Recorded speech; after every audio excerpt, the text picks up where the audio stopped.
ஒத்துக்க, காதலிக்கிறேன்றத ஒத்துக்க. சி போடி, எனக்கு வெக்கமா இருக்கு. சரி சொல்லு, உன் மனசுல இருக்க அந்த ராஜகுமாரன் யாரு?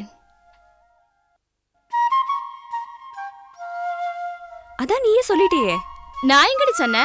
நீ சொல்லுடினா. அதான்டி இப்பதானே நீ சொன்ன.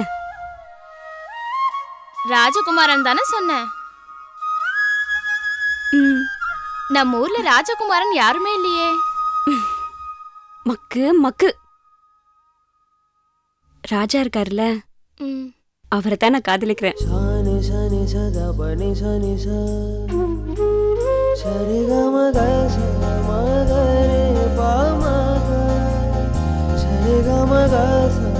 ஓ ராஜாவியா? பெரிய ஆள் தாண்டி நீ.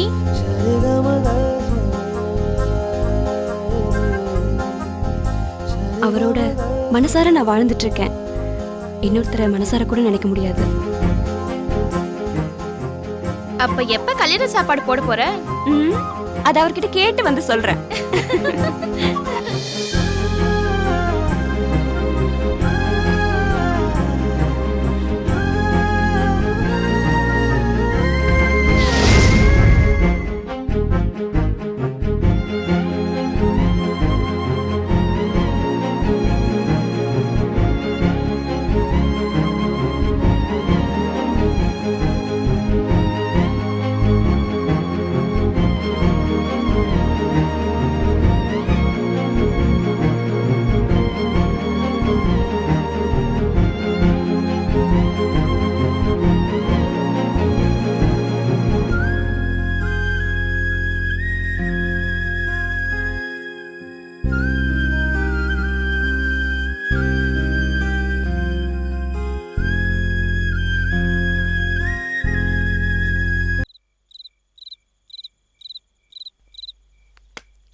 பார்த்து மெதுவா வா.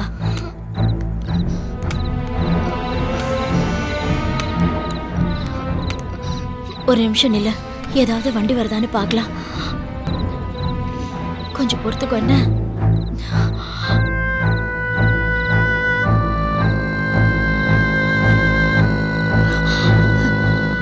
நிறுத்துங்க சார், ப்ளீஸ் சார், கொஞ்சம் நிறுத்துங்க sir.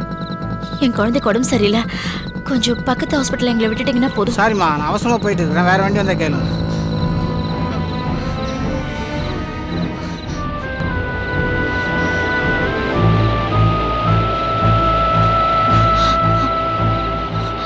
Sir sir please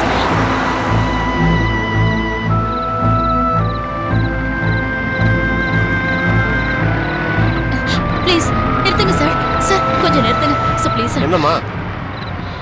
sir, என் குழந்தைக்கு உடம்பு சரியில்லை, கொஞ்சம் ஹாஸ்பிட்டல் வரைக்கும் எங்களை விட்டுறீங்களா? அப்படியா? நீ முன்னாடி உட்காரு, குழந்தைய முன்னாடி உட்கார வச்சுக்கோ.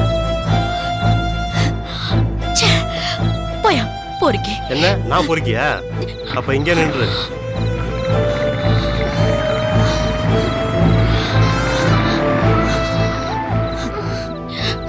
கொஞ்சம் பொறுத்துக்கோ.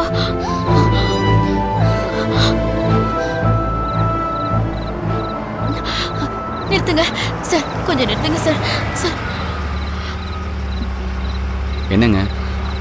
Sorry sir. சார், என் பொண்ணுக்கு உடம்பு சரியில்லை, எந்த வண்டியுமே நிறுத்த மாட்டேங்கிறாங்க, கொஞ்சம் ஹாஸ்பிட்டல் வரைக்கும் விட்டுறீங்களா? ஏறுங்க. வா பாத்து.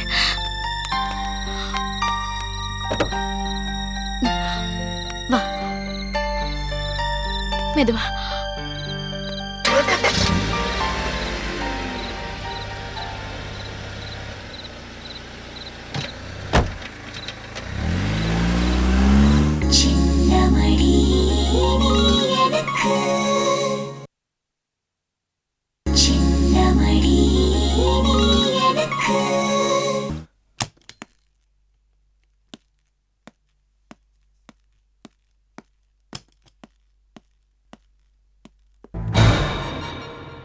வணக்கண்ணே. வா பிரதாப், எப்படி இருக்க? நல்லா இருக்கேன். உட்கார்.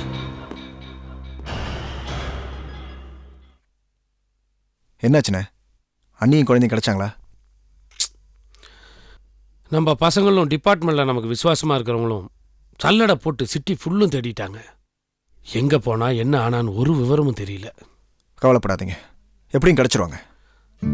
கண்டிப்பா கண்டிப்பா எப்படி நானும் கண்டுபிடிச்சிருவேன். ஆனால் இப்போ எங்கேயோ என் குழந்தை தேவையில்லாமல் கஷ்டப்பட்டுட்டு இருக்கா. அதை நினைச்சா தாண்டா எனக்கு வருத்தமா இருக்கு. தேவா தேவான்னு என் குழந்தை கூப்பிடுறது என் காதுல கேட்டுக்கிட்டே இருக்குடா. பிஞ்சு குழந்தை அவ என்னடா பாவம் பண்ணா? அதையும் கூட்டிட்டு எங்கேயோ போயிட்டாடா. ராட்சசிடா அவ. கிட்டத்தட்ட நம்ம 2 பேருமே ஒரே நிலைமையில தான் இருக்கோம். நம்ம 2 பேருக்குமே வீடுங்கிறது நிம்மதி இல்லாத ஒரு இடமா போச்சு. ஏன் நிம்மதியை கெடுத்தது அந்த டாக்டர் சிவானா, உங்க நிம்மதியை கெடுத்தது ஏசி ராதாகிருஷ்ணன். ஆனா ஒண்ணுண்ணே, என்னுடைய பங்குக்கு நான் கணக்கை கொஞ்சம் சரி பண்ணிட்டேன். டாக்டர் சிவாவை ஒய்ஃப் கிட்ட இருந்து பிரிச்சுட்டேன். ஆனா நீங்க இன்னும் அந்த ஏசி ராதாகிருஷ்ணனை சும்மாவே விட்டு வச்சிருக்கீங்க. காலத்துக்காக காத்துட்டு இருக்கேன்டா. அந்த சந்தர்ப்பம் அமையட்டும். ராதாகிருஷ்ணனை கதற கதற அழுக வைக்கிறேன் பாரு.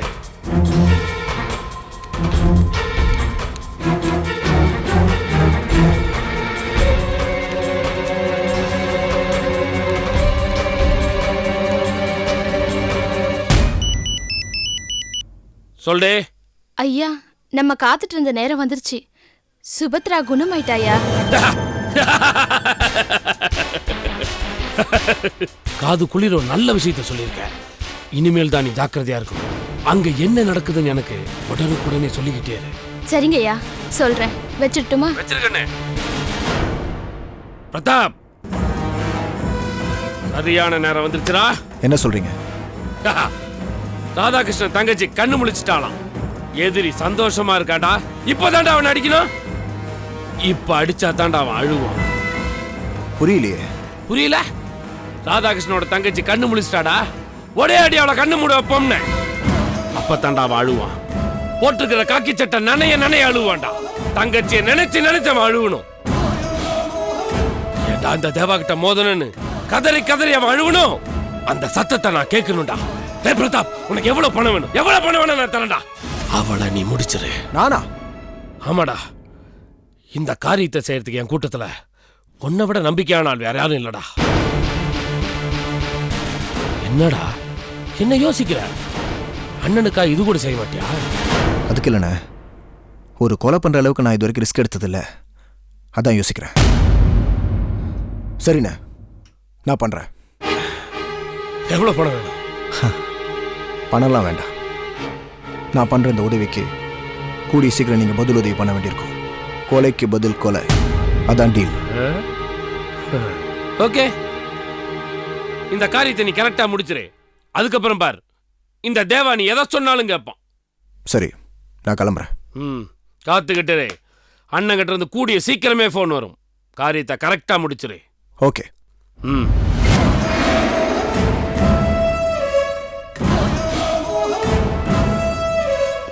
ராதாகிருஷ்ணா, வரண்டா.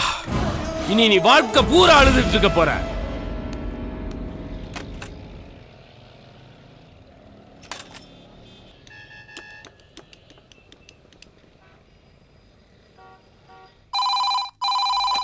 Hello, Siva nursing home sir. அங்கே பேஷண்ட் பூனா கூட மாணிக்கம்னு ஒருத்தர் இருப்பாரு. அவரை கொஞ்சம் கூப்பிட முடியுமா? இதோ ஒரு நிமிஷம் சார்.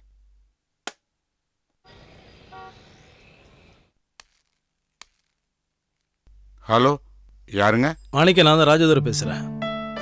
என்ன ராஜதுரை, நீ எப்போ ஃபோன் பண்ணியோ நான் காத்துக்கிட்டு இருக்கிறேன்ப்பா. சரி, பூனாவுக்கு ட்ரீட்மெண்ட் ஆரம்பிச்சாச்சா? நான் பார்த்துக்கிறேன்ப்பா, எந்த பிரச்சனையும் இல்லைடா. பணம் எதுவும் தேவைப்படுதா? எங்கிட்ட தேவையான பணம் இருக்கு, நான் பார்த்துக்கிறேன்ப்பா. மாணிக்கம், உனக்கு எப்படி நன்றி சொல்லணும்னே தெரியல. சரிதான், நமக்குள்ள என்னடா நன்றி வேண்டி கிடக்கு? எனக்கு ஒரு தங்கச்சி இருந்தா நான் பார்த்துக்க மாட்டேனா? உன் மனசு எல்லாருக்கும் வராது மாணிக்கம். அட நீ வேறப்பா. சரி, நான் மறுபடியும் 2 நாளில் கூப்பிடுறேன். பூனா பார்த்துக்க வச்சிடுறேன். சரி, வச்சுடு.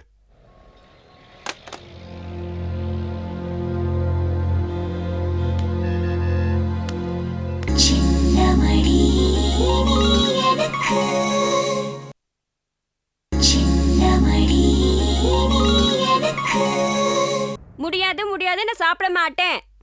இத பாருமா, ஒரு வாய் வாங்கிக்கோமா. மாட்டேன் போ. முதல்ல என் வீட்டுக்கு கூட்டு போ, அப்பதான் நான் சாப்பிடுவேன். இது வீடு தானம்மா, என் கண்ணு இல்ல. சாப்பிடுமா. இல்ல, நீ போய் சொல்ற. நீ ஏமாத்துற. பாப்பா என்கிட்ட எல்லாம் சொல்லிடுச்சு, இது ஒண்ணும் நம்ம வீடு இல்ல. இல்லடா செல்லம், பாரு எப்படி சொல்லுது. லூசு லூசு லூசு. சரி சாப்பிடு, நான் உன்னை வீட்டுக்கு கூட்டிட்டு போறேன். அப்ப இது வீடு இல்ல தானே? ஆமா, வீடு இல்லதான். இப்ப நீ சாப்பிட்டியான்னா உன்னை நான் வீட்டுக்கு கூட்டிட்டு போவேனா? முடியாது. முதல்ல என்ன வீட்டுக்கு கூட்டு போ, அப்பதான் நான் சாப்பிடுவேன். சாப்பிடுமா. முடியாது, நான் சாப்பிட மாட்டேன். நான் வீட்ல பாப்பாக்காக புது சட்டை தைச்சு வச்சிருக்கேன்.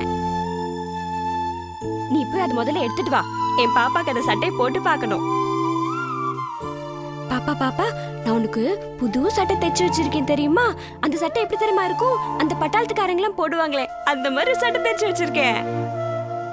அதை நீ போட்டுக்கிட்டு சூப்பரா சல்யூட் அடிக்கணும். எங்க அடிச்சு காமி, அடிச்சு காமி. பாத்தியா எப்படி சூப்பரா சல்யூட் அடிக்குதுன்னு? இருந்துற பண்ணு.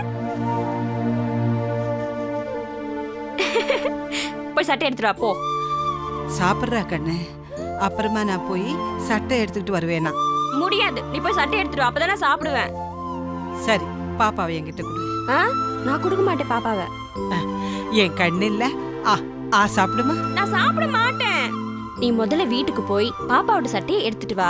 நீ எடுத்துட்டு வந்ததுக்கு அப்புறமா பாப்பாக்கு அந்த சட்டையை போட்டு விட்டுட்டு என் மடியில உட்கார வச்சு பாப்பாக்கு நான் ஊட்டுவேனா, பாப்பா எனக்கு ஊட்டுவா. அப்படிதான் நாங்க சாப்பிடுவோம். நீ எல்லாம் ஊட்டினா சாப்பிட மாட்டேன் போ. சாப்பிடுமா. மாட்டேன். சாப்பிடுமா. சாப்பிட மாட்டேன். இத பாரு, நான் வீட்டுக்கு போய் பாப்பாவுக்கு சட்டை கொண்டு வரேன். சாப்பிடுமா. முடியாது. சாப்பிடு.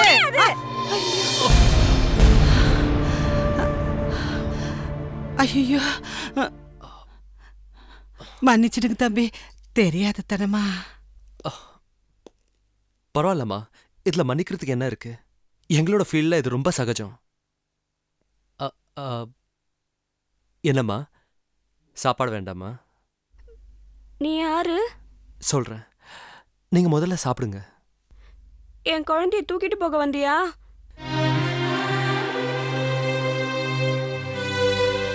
இப்படித்தான்பா, யாரை பார்த்தாலும் குழந்தைய தூக்கிட்டு போயிடுவியா, குழந்தைய தூக்கிட்டு போயிடுவியான்னு கேட்டுக்கிட்டே இருப்பா. பேஷன்ஸ் அப்படிதான், தன்னை பாதிச்ச விஷயத்தை மட்டும் ஞாபகம் வச்சுக்கிட்டு அதே திரும்ப திரும்ப சொல்லிக்கிட்டே இருப்பாங்க. இது பாருமா, உங்க குழந்தை யாரும் தூக்கிட்டு போகாம நான் பாத்துக்கிறேன்.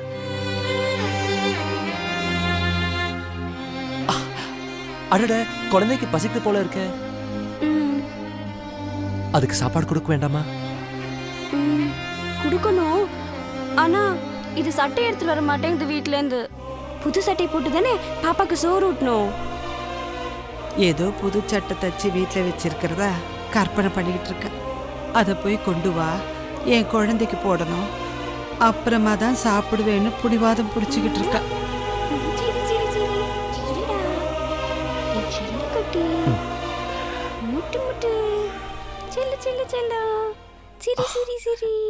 இது பாருமா, புது சட்டை போட்டு குழந்தைக்கு சாப்பாடு கொடுத்தா சட்டை வீணாயிடுமே. இப்படி கொடுங்க. அதனால இந்த பழைய சட்டையோடைய குழந்தைக்கு சாப்பாடு ஊட்டுவோம். என்ன?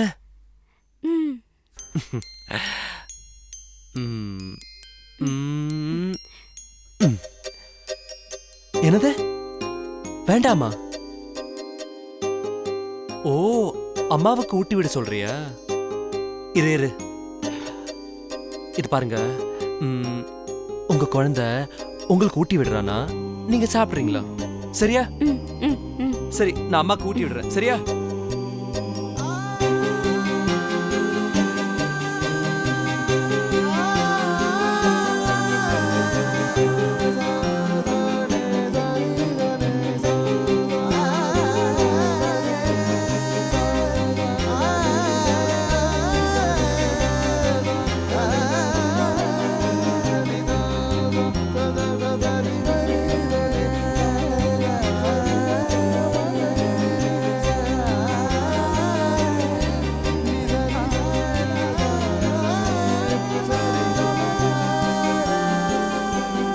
யாரு பெத்த புள்ளியோ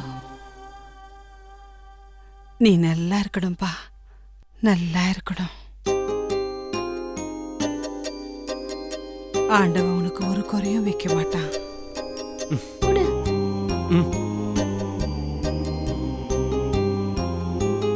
நல்லா இருக்கு.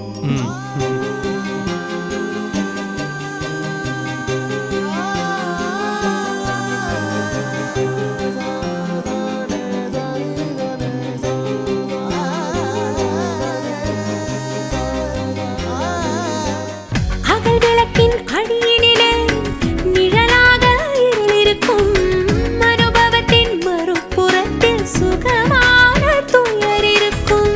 அகல் விளக்கின் அடியினிலே நிழலாக இருளிருக்கும், அனுபவத்தின் மறுபுறத்தில் சுகமான துயர் இருக்கும். என் அறையின் ஜன்னல் திரைகளிலே உன் அழகு பருவம் படபடக்கும், உன் பாத கொலுசின் அசைவினிலே என் நெஞ்சம் விழுந்து